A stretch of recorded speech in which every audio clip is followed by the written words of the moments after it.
The new movie Wolves should be seen in a movie theatre.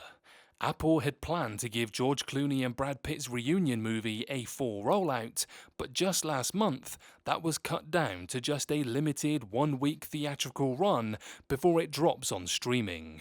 Mixed experiences with releases over the last year encouraged the strategy re-evaluation rather than this specific movie, but even so, I think they picked the wrong one to start their pullback.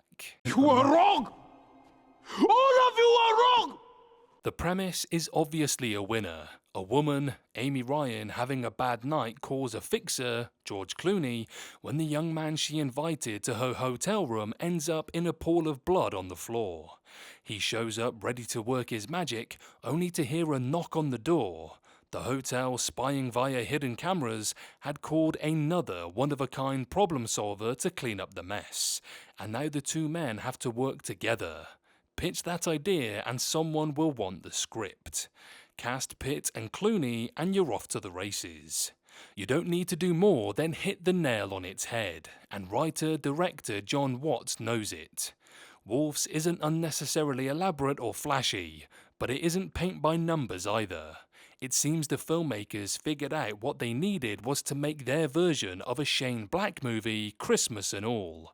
Imagine if Kiss Kiss Bang Bang and The Nice Guys had a more subdued cousin, and you wouldn't be too far off. That's not entirely accurate. Wolves isn't just funny, it's funny in all the different ways it needs to be. The scenario itself, of course, played for laughs, and you can see it working with anyone in the roles. The two bicker over tricks of the trade, denying that they're at all similar and they should have anything to learn from the other. They each know a guy, so whose guy's better? They each have a place, so who's willing to reveal theirs? All of the banter is written well and played well. But these two cleaners aren't just anyone, and the film gets that too. Watts takes full advantage of Clooney and Pitt's star image, and he layers that meta element gently over their arguing. There are jokes targeted at their age, as well as bits fueled by their status as leading men.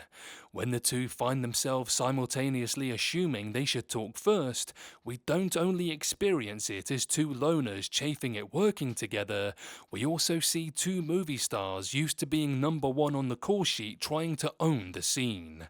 And then there's Austin Abrams. You'll know already if you've seen the trailer, but it's no real surprise that the dead body they've come to clean isn't so dead after all.